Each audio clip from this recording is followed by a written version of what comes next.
안녕하세요. 공인노무사 이재희입니다. 원래 저는 주로 2차만 이제 수업을 했었던 사람이었는데요. 공무원 쪽에서 이제 공무원 7급 9급 노동법을 하다 보니까 노무사 시험 쪽도 좀 하고 싶은 생각이 들어가지고서 이번에 처음으로 하게 됐었어요.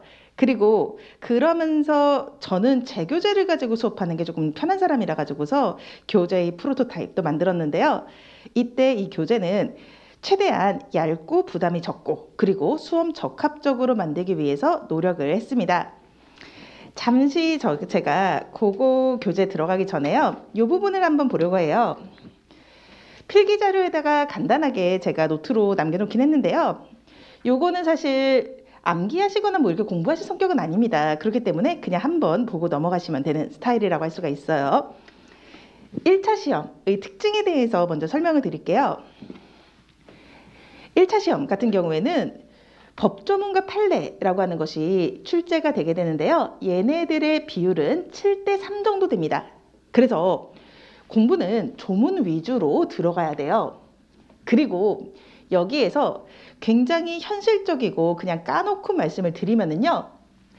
이 법조문이라고 하는 것이 지문으로 출제될 때 그 출제의 비밀이라고 할 수 있는 게 굉장히 간단해요. 복사 붙여넣기입니다. 컨트롤 C, 컨트롤 V 해가지고서 그렇게 해가지고서 지문을 만들어줘요. 그리고 거기에다가 정답 지문들 같은 경우에는 약간의 변형을 가하는 거죠. 이게 제가 이제 공무원 시험에서 객관식을 강의를 해보니까요. 왜 이렇게 나오는지 알 것 같은 게 그렇게 나오는 것이 가장 쉬우면서 그리고 가장 논란의 여지를 줄일 수 있는 거라서 그래요. 그래서 법조문을 베끼고 약간만 변형시키는 그런 정도면은요.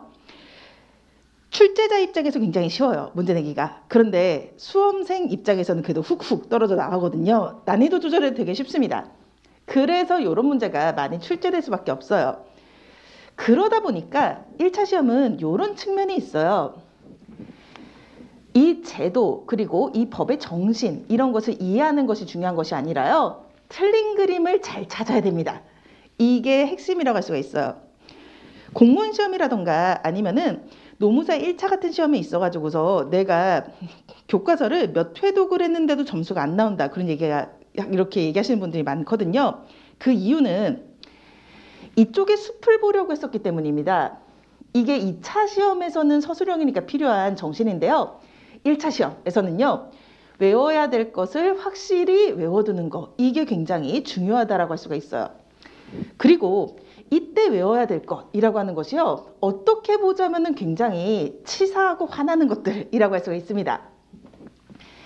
주체라던가 즉 고용노동부 장관인지 노동위원회인지 이런 것들 주체 살짝 바꿔놓는 그런 거 하고요.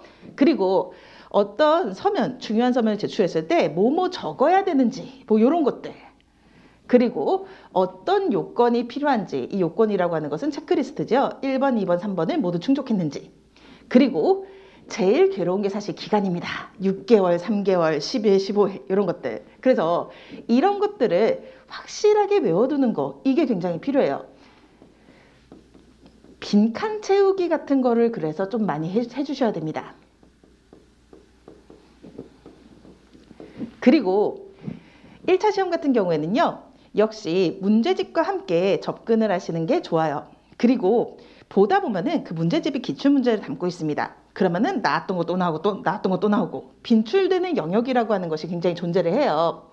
하지만 난이도를 좀 조절할 때는 이런 식으로 들어갑니다. 문제가 쉽게 나왔다라고 하는 것은요. 냈던 데서 또 내고 또 내고 또 내고 하면은 문제가 쉬워지는 거예요. 그리고 안 냈던 조금 지엽적인 부분의 법조문을 건드리시면 역시 수험생들이 훅훅 떨어져 나갑니다. 그래서 난이도 조절은 그런 식으로 하는 형태를 가지고 있어요. 그래서 솔직하게 말씀을 드리면은 이해보다는 암기가 중요한 것이 1차 시험의 특징이라고 할 수가 있습니다. 제가 변리사 시험 1차를 좀 준비를 하다가요. 노무사 시험 같은 경우에는 한 달 준비를 해가지고 1차를 합격을 했었어요. 이때 저는 물론 민법의 도움을 받았습니다. 민법 공부를 안 할 수가 있었는데요. 저 같은 경우에는 이제 변리사 시험을 봤었기 때문에 산업인력공단에서 나오는 객관식 문제의 특징을 좀 알고 있었어요. 그래서 아예 저는 판례학습을 포기하고서 노동법 정답과 그 시행령 있죠? 그 두 가지에 대해 가지고서 이런 부분을 찍어 가지고서 기계적으로 그냥 외웠습니다. 그렇게 외워가지고 들어갔었거든요. 문제도 안 풀었었어요. 시간이 너무 부족해서. 그렇게 했었을 때 저 같은 경우에는 금기법 같은 경우에는 제가 80점 정도 나왔었고요. 노조법 같은 경우에는 60점 정도 나왔었습니다. 이 정도로 암기가 중요한 영역이라고 할 수가 있어요. 그래서 1차 같은 경우에는 이쪽에 집중을 해주시는 것이 적은 시간 내에서 최대의 효율을 얻을 수가 있습니다. 한편 강사가 여기에서 도와줘야 되는 건 이런 것들이에요.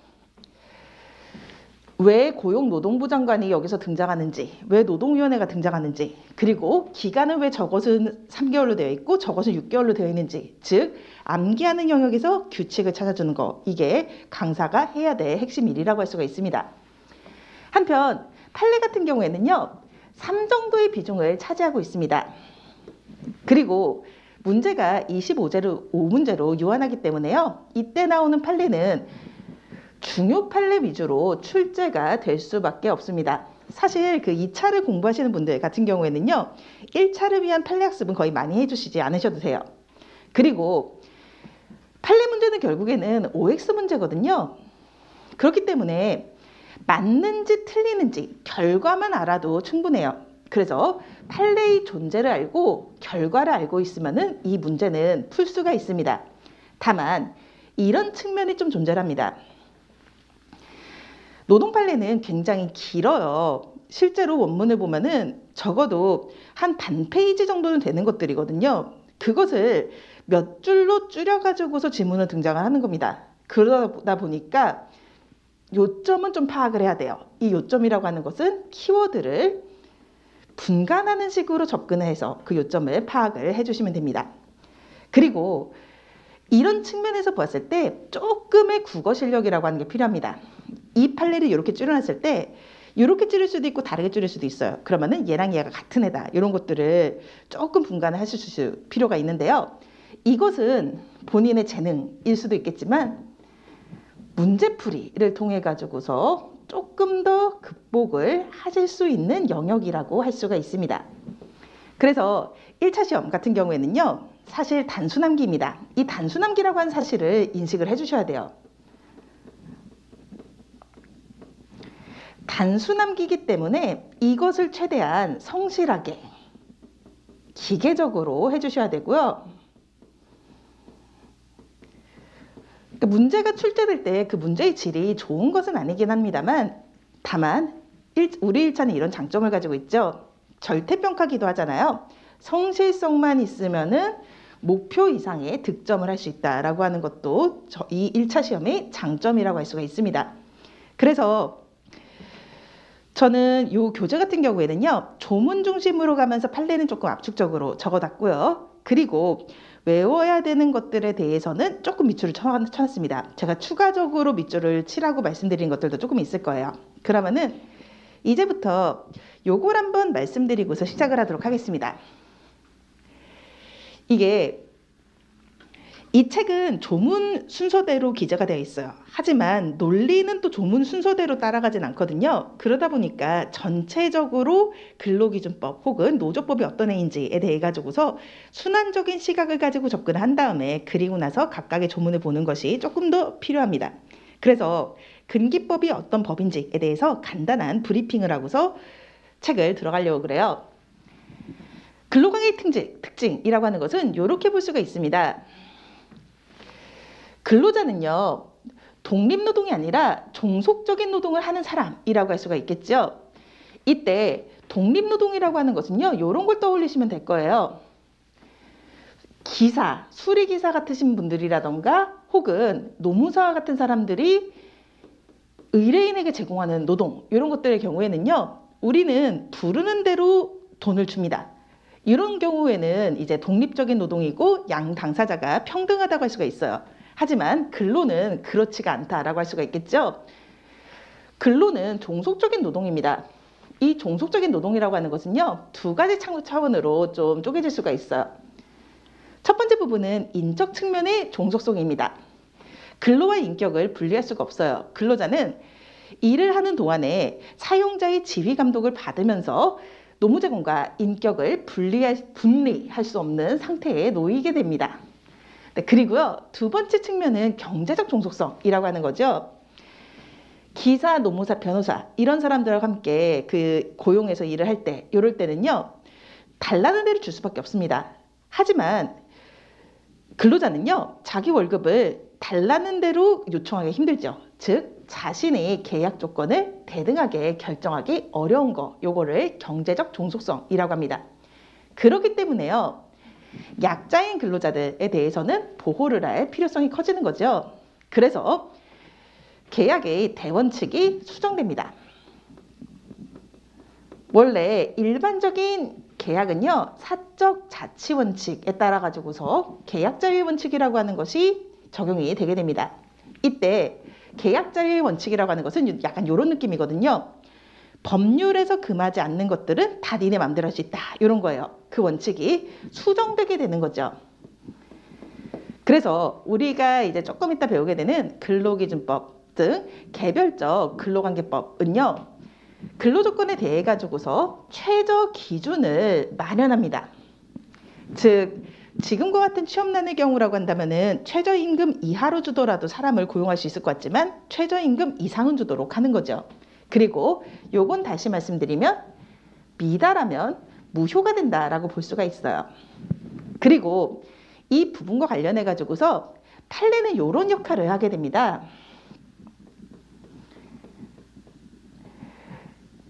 최저 기준이라고 하는 것은 사용자의 입장에서는 부담이겠죠. 그러면은 사용자는 그 기준을 면탈하기 위해 가지고서 형식적으로는 법을 지키는 척 하면서 실질에 있어서는 다르게 행동할 수가 있습니다. 그런 것을 잡고자 하는 것이 이제 판례의 구체적 목표라고 할 수가 있어요. 그래서 판례는 이렇게 되게 됩니다. 계약서라던가 혹은 약정과 같은 것들, 즉 형식적으로 되어 있는 것이 아니라 실질적으로 어떤 식으로 일하고 있는지 그 실태를 기준으로 해가지고서 근로기준법의 적용 여부 등을 판단하도록 하는 것이 판례의 입장이 됩니다. 나중에 그 2차 쪽에서 대법원 판례 보시게 되면은요, 약간 이런 식으로 되어 있어요. 형식안의 실질에 비추어 가지고서 블라블라를 판단하고 그런지 여부는 어떤 것들과 같은 재반 사정을 종합해서 본다라고 되어 있어요. 그렇게 되는 것은요, 이 최저 기준을 면탈하는 행위를 잡기 위한 목적에서 그렇게 된다라고 할 수가 있습니다. 네, 그리고 나서 이번에는 아시는 부분일 수도 있고 모르시는 부분일 수도 있겠지만요, 근로기준법의 강행성과 보충성이라고 하는 거 말씀드리도록 할게요. 강행성이라고 하는 것은요, 근로기준법을 미달하는 것들, 이런 것들을 무효로 만든다라고 하는 거고요. 보충성이라고 하는 것은 무효가 된 것은 근로기준법이 정한 바에 따른다라고 되어 있어요. 일종의 그 근기법의 주연과 같은 것들, 즉 근기법상의 최저기준의 주요 내용들을 보게 되면은요, 익숙한 것들일 겁니다. 계속 근로기간이 1년이 넘어가요. 그러면은 30일분의 이상의 퇴직금을 지급해야 되는 거. 그리고 2022년의 최저임금은 9,160원이라는 사실. 1년 동안 80% 이상 출근한 근로자에게는요, 15일의 유급휴가를 주는 거. 요거를 이제 연차 유급휴가라고 하죠.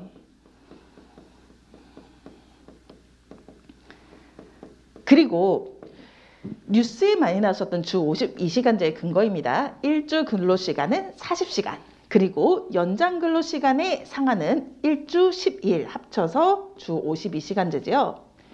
그리고 연장 야간 휴일 근로에 대해서는 1.5배 가산임금 지급하는 것. 그리고 이런 것들. 그리고 마지막으로는 전직이나 해고와 같은 사용자 인사권 행사에 대해서는 정당한 이유가 요구가 되고 있고요. 그 외에 차별이라고 하는 것도 금지가 되고 있습니다. 네, 그리고 이런 것들에 대해 가지고서 강행성과 보충성이 적용이 되게 되고요. 그리고 이런 것들의 위반에 대해서 형사처벌 규정이 있습니다. 1차로 들어갔을 때는요, 이 형사처벌의 형량이라고 하는 것도 잘 보셔야 돼요. 그래서 그 각각의 조문들에 대해 가지고서요, 여기에 징역이라던가 벌금형이 있는지 이런 것들도 좀 디테일하게 따져주실 필요가 있습니다. 그리고요, 이 형사처벌되는 영역들에 대해서는 이것은 고용노동부가 관리를 하게 됩니다. 사법경찰로서 근로감독관을 두고 있고요. 이분들이 조사를 해가지고서 형사처벌에 대해서 처리를 하게 되는 거죠. 다만 잠깐 요거를 조금 유의를 해주실 필요가 있어요. 요 두 가지 부분입니다. 전직이나 해고 같은 인사권 행사를 제한하는 부분하고요. 차별 금지와 같은 부분. 이런 것들은요. 전자 같은 경우에는 그냥 근로감독관이 기계적으로 계산을 해가지고서 돈 못 받은 게 있는지, 일 더한 것이 있는지 이런 것을 판단을 하면 돼요. 그런데 이런 영역들의 경우에는 노사 양쪽의 얘기를 좀 들어봐야 되는 거죠. 즉, 왜 근로자를 해고했습니까? 얘가 일을 너무 못해서, 일을 못했다고 하더라도 해고할 정도였습니까? 이런 거에 대해서 얘기를 들어봐야 되는 영역입니다. 차별도 마찬가지죠. 왜 차별했냐라고 했었을 때 사용자는 또 할 말이 있을 거고요. 그럼 그 말이 또 타당한지를 봐야 됩니다. 그래서 이런 영역들에 대해서는 결국 심판이라고 하는 제도가 있게 됩니다.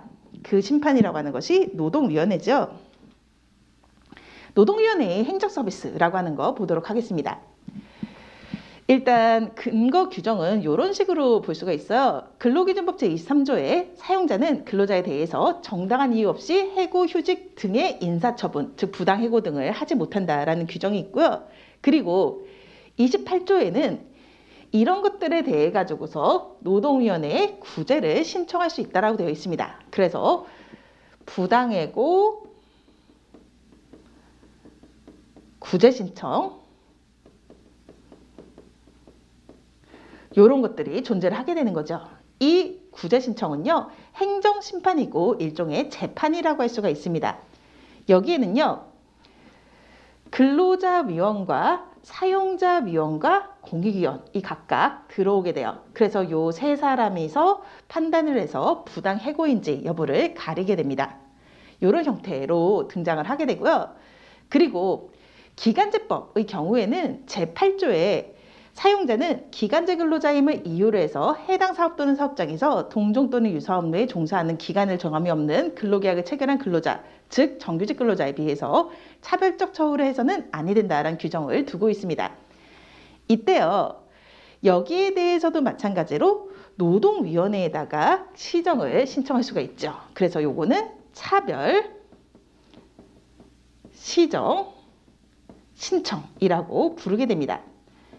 그리고요, 이런 노동위원회의 행정 서비스는요, 우선 그 사업장을 관할하는 지방노동위원회에다가 신청을 하고요. 그리고 나서 불복할 때는 중앙노동위원회로 갑니다. 그리고 여기에 불복할 때는 행정법원으로 가게 되고요. 그리고 나서 고등법원과 대법원을 거칠 수가 있게 됩니다. 그래서 기본적으로 형사처벌이 붙어있는 것들, 이런 것들은 고용노동부에서 관리를 해가지고서 그 형사처벌에 대한 부분을 처리를 하게 되고요. 이런 법에서 등장하고 있는 재판들의 경우에는 노동위원회에서 처리를 하게 된다라고 하는 기본 원칙도 살짝 기억을 해주시면 좋을 것 같습니다. 네, 그리고 나서 이번에는요. 요걸 한번 이제 책으로 돌아가가지고서 헌법과 노동법의 법원부터 보도록 하겠습니다. 이제 헌법이 나올 거예요. 헌법이 나오면은 요런 느낌을 조금 가지게 됩니다. 아, 맞는 말 대잔치겠구나 라고 할 수가 있는데요. 수험적으로 접근했었을 때는 이때 여기에서도 틀린 그림 찾기가 있을 수 있다라고 하는 것을 염두에 두셔야 됩니다.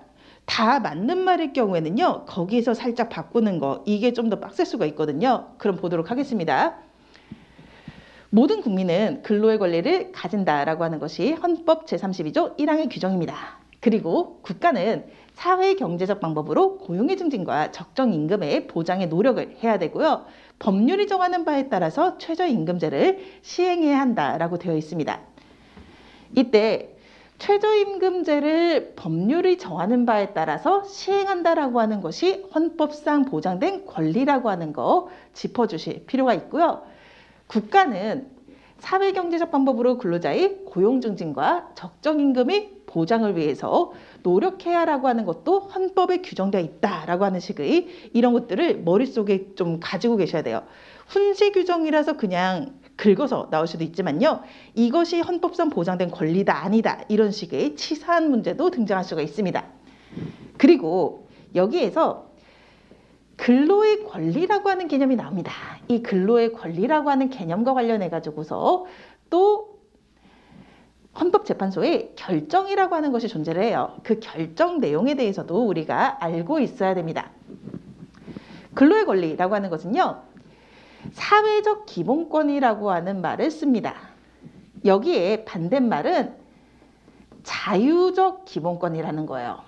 일단 여기에서 자유적인 기본권이라고 하는 것은요. 방해받지 않은 권리를 말합니다. 사회적 기본권이라고 하는 것은요. 국가에게 적극적인 조치를 요구할 수 있는 권리라고 할 수가 있어요. 그래서 근로의 권리는 사회적 기본권이다라고 하는 거 짚어주시고 그리고 이것은 국가에 대해서 근로의 기회를 제공해 줄 것을 요구하는 권리라고 볼 수가 있습니다.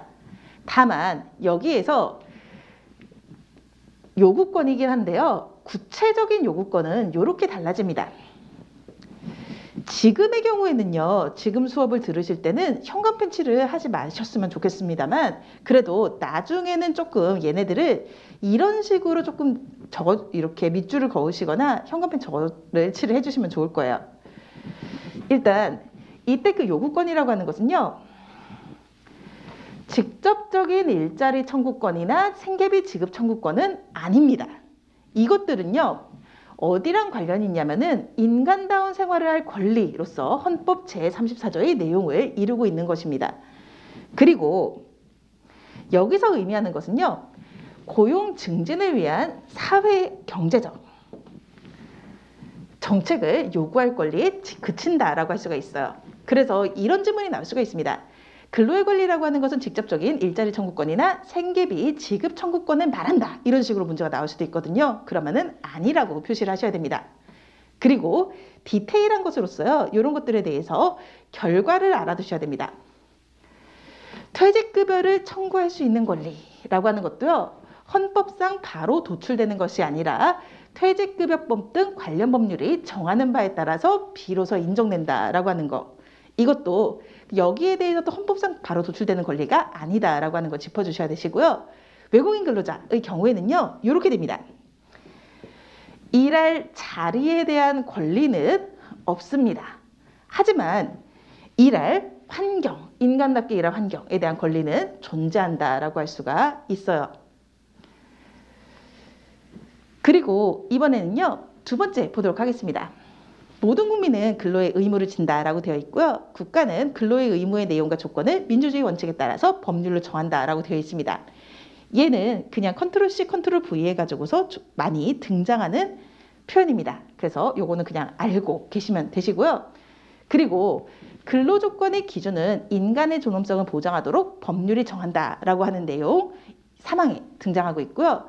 그리고 이때 그것이 무엇인지를 구체적으로 정하는 것은 원칙적으로 입법자의 형성의 자유에 속한다라고 하는 판례가 또 지문으로 등장할 수도 있습니다. 그리고 나서 4번, 5번, 6번, 즉 4항, 5항, 6항에 있는 것들도 조금 유의해서 보셔야 돼요. 일단 두 문자가 좀 필요합니다. 여자 국내 연예인이라고 외워볼까요? 여연국이라고 해주시고요. 그리고 얘네들에 대해 가지고서 수식이 다릅니다. 여자의 근로는요. 특별한 보호를 받아요. 그리고 고용 임금 및 근로 조건에 있어서 부당한 차별을 받지 아니한다라고 되어 있습니다. 이게 또 이렇게 나올 수가 있어요. 여자는 우선적인 고용 기회를 제공받는다. 아닙니다. 그래서 이런 것들도 디테일하게 보셔야 되시고요. 연소자의 근로 역시 특별한 보호를 받는다라고 되어 있습니다. 근데 여기에서 국은 달라요. 국가유공자, 상위군경 및 전물군경의 유가족들은요. 법률이 정하는 바에 의해서 우선적으로 근로의 기회를 부여받습니다. 그래서 여자와 연소자는 공통적으로 특별한 보호를 받고요. 여성의 경우에는 차별 금지가 명시되어 있고 국가유공자 등의 경우에는 우선적 고용 기회가 헌법상 보장되고 있다라고 하는 것을 디테일하게 따로따로 체크를 해주실 필요가 있습니다. 그리고 여기에서 이런 식의 장난을 칩니다. 장애인하고요, 고령자, 이분들 또한 물론 근로시장에서는 약자에 속하죠. 하지만 이런 분들에 대해서는 헌법에 명시되진 않았습니다. 그래서 이런 부분들이 헌법과 엮여서 나온다면 또 틀린 지문으로 만들어 주실 필요가 있어요. 굉장히 그런 느낌이죠. 인풋 하면서 집어 넣어야 되고요. 그리고 굉장히 치사한 성격의 문제들이 등장을 하게 됩니다. 다만 우리는요, 이 과정에서 이런 것들을 사랑할 수 있어야 된다라고 하는 것이 조금 필요합니다. 좀 정을 붙이면서요, 우리의 그 미래가 걸려 있잖아요. 그렇기 때문에 화내지 말고 디테일하게 좀 뜯어볼 필요가 있습니다. 네, 그리고 나서 두 번째로는 노동법의 법원에 대한 부분으로 들어가도록 하겠습니다. 노동법의 법원이라고 하는 것은요, 분쟁을 해결하기 위해서 법관이 기준으로 삼아야 될 규율 근거의 존재 형식을 말합니다. 즉 노동법이 어디까지인지란 뜻이에요. 그리고 이 법원의 종류로는 이런 것이 있습니다. 당연히 우리가 생각하는 노동법은 다 노동법원이죠. 국가가 제정한 실정노동법이라고 하는 것들을 노동관계법이라고 부릅니다. 령은요, 법에서 위임한 대통령령이에요. 즉 이제 법 옆에 있는 시행령, 이런 것을 의미를 하게 되거든요. 근로기준법 시행령이라던가 노조법 시행령, 이런 것들입니다. 그리고 이때 이 법이라고 하는 것이 가장 최상위는 헌법입니다. 그리고요, 민사법, 민법이라던가 형사법, 형법, 행정법, 이 관련 법규 역시 노동관계에 대한 기초적이고 보충적인 규정으로서 노동법의 법원이 되게 됩니다. 네, 그리고 국제협약은요, ILO 협약 등을 의미하고요, 헌법 제6조 1항에 의해서 국내법과 동일한 효력을 가지게 됩니다. 네, 그리고 자치규범, 이 노동법의 영역에서는 법원이 된다라고 하는 것이 특징이거든요. 이 자치규범이라고 하는 것이 법원이 된다라고 하는 것을요, 규범적 효력을 가진다라고 하는 표현으로 얘기하기도 합니다. 그리고 이것은요, 미달 또는 위반하면 무효가 된다라고 볼 수가 있어요. 첫 번째로는 자치규범 중에서 가장 최상위를 이루고 있는 것은 단체협약이라고 볼 수가 있습니다. 이 단체협약은요, 노동조합과 사용자 간에 체결하는 협정을 말합니다. 근로조건에 관한 부분은 노동법의 법원이 되는데요. 이 단체협약이라고 하는 것이 뭔지 살짝 PPT로 말씀을 드릴게요. 단체협약은 일반적으로요, 노동조합과 사용자 간에 체결하는 협정으로서 공책 한 권 정도 크기 정도 되는, 그리고 조문이 한 100개에서 200개 정도 되는 일종의 규범집입니다. 그리고요, 단체협약의 유효기간은 나중에 배우시게 되겠지만 최장 3년입니다. 그리고 그 유효기간 내에서는 1년에 한 번 체결하는 노동조합도 있고요. 3년에 한 번씩 체결하는 노동조합도 있고, 그리고 2년에 한 번씩 체결하는 노동조합도 있고, 이런 식으로 조금씩 그 체결 형태가 달라지게 돼요. 이때 단체협약을 기존에 있는 경우라고 한다면요, 새로 체결한다라고 하는 의미는 완전히 갈아엎는 것은 아니에요. 법령 개정될 때 일부는 바꾸고 일부는 그대로 두잖아요. 그런 식으로 단체협약도 이 단체협약의 유효기간 이후에는 그런 식의 리뉴얼 작업을 하게 됩니다. 그리고 단체협약이라고 불리는 것이 가장 좁은 의미에선 그런데요. 노동자과 사용자는 연봉협상을 매년 하듯이 임금협약은 일반적으로 매년 체결을 하게 됩니다. 이 임금협약은 그냥 종이 한 장 정도의 간단한 페이퍼로 가게 돼요. 임금에 대해서만 정하는 거니까 기본급은 몇 % 인상하고 상여금은 몇 %로 한다. 뭐 이런 식으로 이런 임금협약을 매년 체결하게 됩니다. 그리고요, 가끔 이제 회사에서 현안 같은 것이 터질 수가 있겠죠. 회사에서 뭐 구조조정을 한다던가 이런 경우에는요, 특별 합의서와 같은 것들을 체결을 하기도 합니다. 고용 안정에 대한 협약이라던가 혹은 정년퇴직자들의 요건과 그 처우에 대한 협약, 이런 것들을 체결하기도 하는 거죠. 이렇게 특별한 일이 있으면 특별한 협약을 체결하기도 하는데요. 이들 역시 법적 성질은 단체 협약이라고 볼 수가 있습니다. 이 단체 협약이라고 하는 내용을 제가 예시를 들어가지고 하나를 가져왔습니다. 이 단체 협약 중에서요, 근로조건이나 근로자의 대우에 관한 사항, 이런 것들을 규범적 부분이라고 부르게 되고요. 이것들이 노동법의 법원이 됩니다. 여기에 요거는 이제 어떤 사기업의 단체 협약 실제 내용이거든요. 제88조 진료비 지원이라고 되어 있습니다. 회사는 조합원 및 건강보험증에 등재된 가족이 질병으로 병원의 진료를 받을 경우에는 다음과 같이 의료보험 급여의 본인 부담금의 일부를 지원한다라고 되어 있어요. 입원 진료 시에는 뭐 정산 후 월 10만 원을 초과하는 경우 얼마큼 주는 것이고 가족은 반액이고 뭐 이렇게 되어 있습니다. 이런 것은 이거잖아요. 법적으로는 이렇게 해줄 필요가 없어요. 하지만 협정으로 맺으면은 지켜야 된다라고 하는 측면이 발생을 하는 거죠. 그리고 규범적 부분이다라고 하는 것은요, 이런 의미를 갖게 됩니다. 조합원들은 단체협약 제88조의 규정을 통해 가지고서 회사한테 의료비 지원해달라라고 청구할 수가 있는 거죠. 즉, 조합원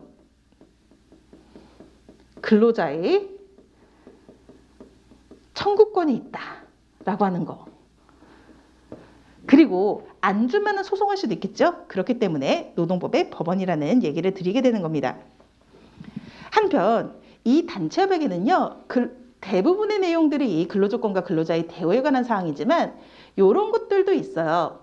노동조합과의 약속에 대한 거죠. 즉 회사는 조합의 요청이 있을 경우에 사무실로 적합한 건물 또는 일부를 전용 사무실로 제공하는 것이고, 시설 비품 집기에 대해 가지고서 사용을 인정한다. 이런 것들. 이런 것들은 노동조합과 사용자 간의 약속입니다. 이런 거는 채무적 부분이라고 불러요. 이거는 그냥 계약서입니다. 그래서 계약적인 효력이 발생을 해요. 앞에 규범적 부분의 경우에는 위반하면은 무효가 되는데요. 이 채무적 부분의 경우에는 위반하면 채무적 효력, 불이행이 발생을 하게 됩니다. 요게 이제 규범적 부분과 채무적 부분의 특징이죠. 그리고 요것의 구분 기준은요, 조합원이 저 규정을 근거로 해서 무언가를 청구할 수 있는지라고 하는 것을 통해 가지고서 바라봐 주실 필요가 있습니다. 한번 요거 한번 생각을 해볼까요? 만약에 이제 조합이 운영하는 복지기금에 사용자가 기부를 하기로 해요. 이것은요, 이 기부금을 사용자가 안 내면은 조합원이 그걸 가지고 청구할 수 있는 게 아니라 노동조합이 뭐라고 해야겠죠? 이건 채무적 부분입니다.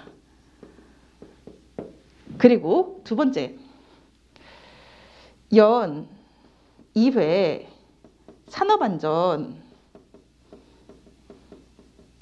교육을 전 근로자에게 하기로 하는 그런 거예요.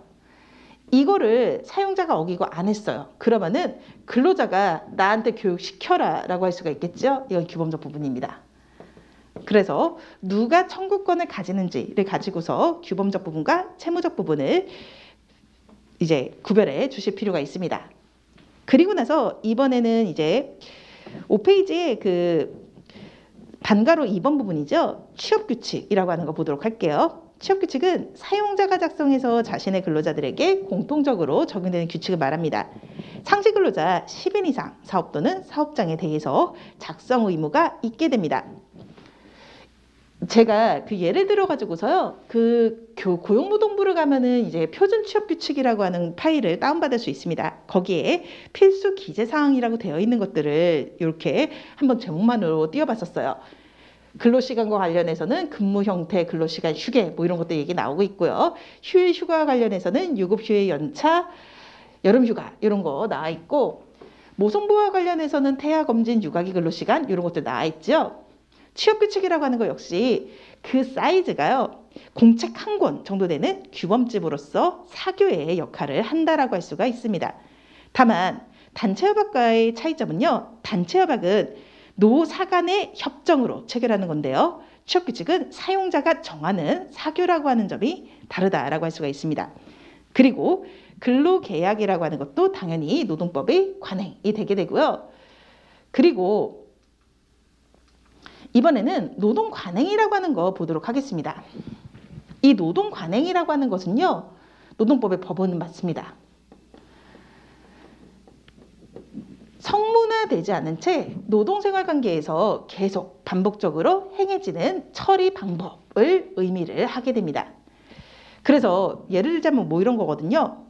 창사 이래로 20년 동안 규정엔 없지만 회사가 매년 가을에 김장비를 줬다. 이럴 경우에 그때는 안 주면은 달라고 할 수 있다. 이것이 노동관행이 성립했다라고 하는 의미입니다.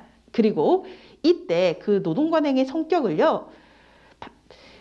행정해석은 이렇게 보고 있어요. 불문의 취업규칙과 같은 성격이다. 얘와 같은 건데 종이로 적히지 않은 것이다 라고 보고 있고요.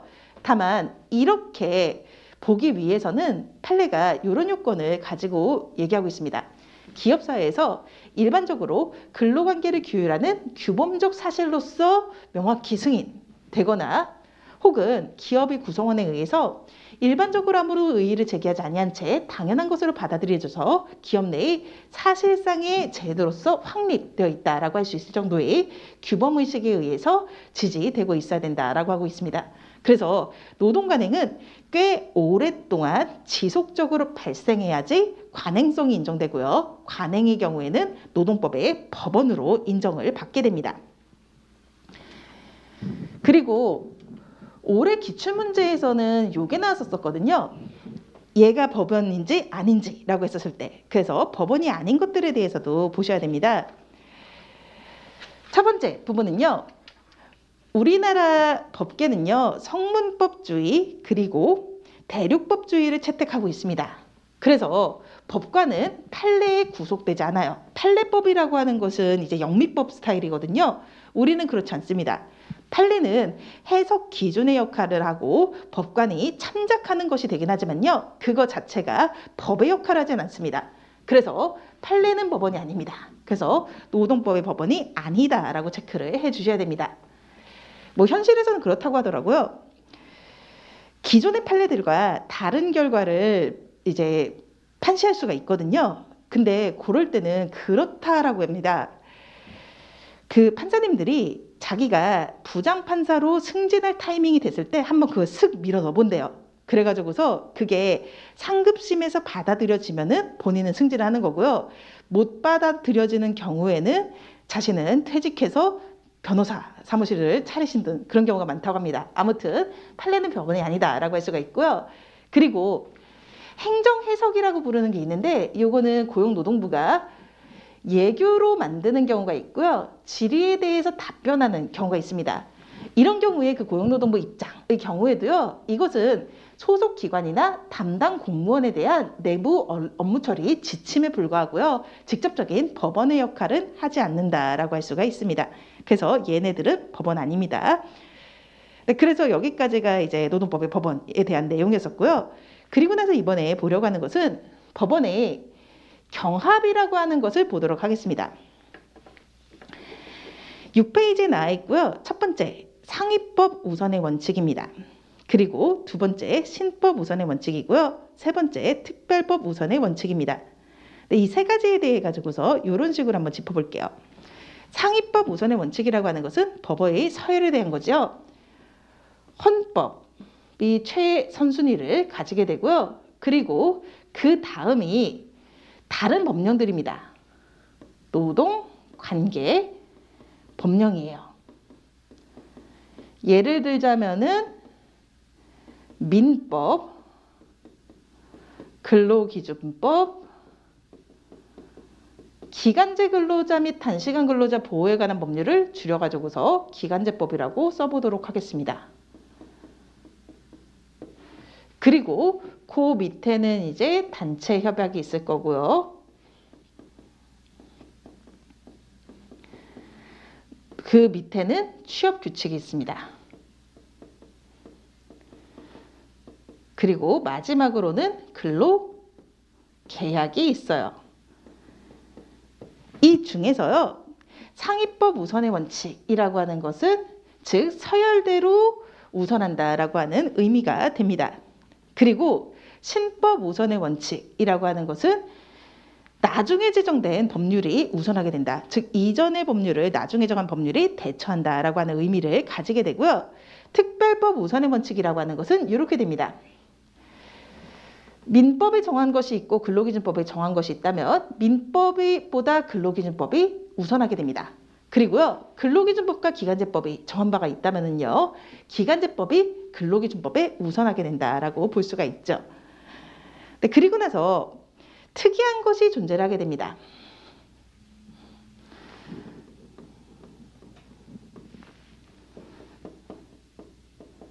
상가로 4번에 나와 있는 유리조건 우선의 원칙이라고 하는 건데요. 이거는 사실 미달이라고 할 수가 있어요. 미달하면 무효가 되고 상위하는 근로조건은 된다라고 하는 것이 유리조건 우선의 원칙이라고 볼 수가 있는데요. 법령과 하위 규범들 간에는요, 유리조건의 원칙 적용됩니다. 즉 근로기준법이라던가 최저임금법을 미달하는 근로계약 체결할 수 없지만요, 그걸 상회하는 고액연봉 같은 거는 줄 수가 있어요. 그리고 취업규칙과 근로계약 간에도요, 유리조건의 원칙이 적용됩니다. 즉 우리 사교에서는 이렇게 취급을 하기로 했었지만 다만 당신은 능력 있고 특별하니까 좀 더 우대해 주겠다라고 하는 근로계약 체결할 수가 있어요. 그리고 판례도 일단 여기에 대해서는 이렇게 판시한 바가 있습니다. 취업규칙에서 정한 기준보다 유리한 근로조건을 정한 개별 근로계약 부분은 유효하고 취업규칙에서 정한 기준에 우선해서 적용된다라고 판시를 한 바가 있지요. 그런데 단체 협약은 다릅니다. 단체 협약은요, 미달이 아니라 위반 시 무효예요. 유리조건 우선의 원칙이 적용되지 않습니다. 여기에 대해 가지고서 명백한 판례가 있진 않는데요. 이것을 전제로 해가지고서 단체 협약이 제도가 돌아가고 있어요. 그리고 이유도 있습니다. 단체 협약보다 유리한 취업규칙이라던가 근로계약 같은 것을 사용자가 맺을 수 있도록 허용을 하게 되면은요, 노동조합의 협상력이 떨어집니다. 그러면은 노조가 있어봤자 유명무실한 게 아니냐라고 해가지고서요, 근로자들이 노조를 탈퇴할 가능성이 생기게 되죠. 그렇기 때문에 단체 협약의 경우에는 절대적 기준의 역할을 하게 됩니다. 여기서도 유치하게 이런 문제 나올 수가 있어요. 취업규칙과 근로계약 간에는 유리조건의 원칙이 적용된다. 이런 식으로 OX 문제가 등장할 수가 있게 됩니다. 그래가지고서 일단 여기까지 보고 나서 잠깐 쉬었다 가도록 하고요. 지금 보셨던 것 중에서 조금 더 유의해서 보셔야 되시는 것은 결국 가장 어려운 건 이 부분일 겁니다. 헌법 부분인데요. 이 헌법의 내용을 잘 분석을 해주셔야 돼요. 헌법상 보장되는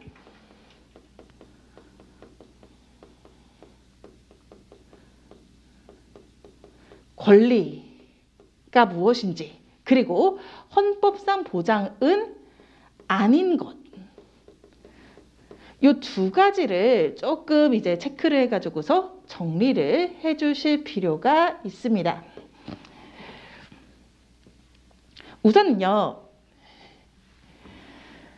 요 파란색 표시된 부분들 있죠? 요게 이제 헌법상 보장되는 권리가 아닌 것이라고 볼 수가 있습니다. 즉 직접적인 일자리, 생계비, 이것은 헌법상 보장되는 것이 아니죠. 하지만 정책 요구권이라고 하는 것은 헌법상 보장되는 권리가 맞았죠. 그리고 외국인의 경우다라고 한다면요, 일할 환경, 그리고 일할 자리는 외국인에게 보장되는 권리가 아니었습니다. 그리고 헌법상으로 고용 증진, 적정임금, 최저임금, 근로조건의 기준, 여기에 대해서 헌법상에 언급하고 있다 짚어주실 필요가 있고요.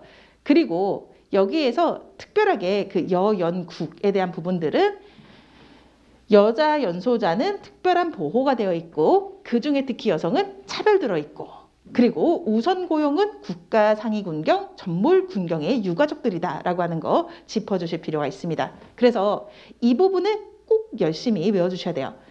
꼭 한 문제씩 나옵니다. 그러면 여기까지 보고 나서 한 10분 쉬었다가 다음에 총칙 부분 보도록 하겠습니다.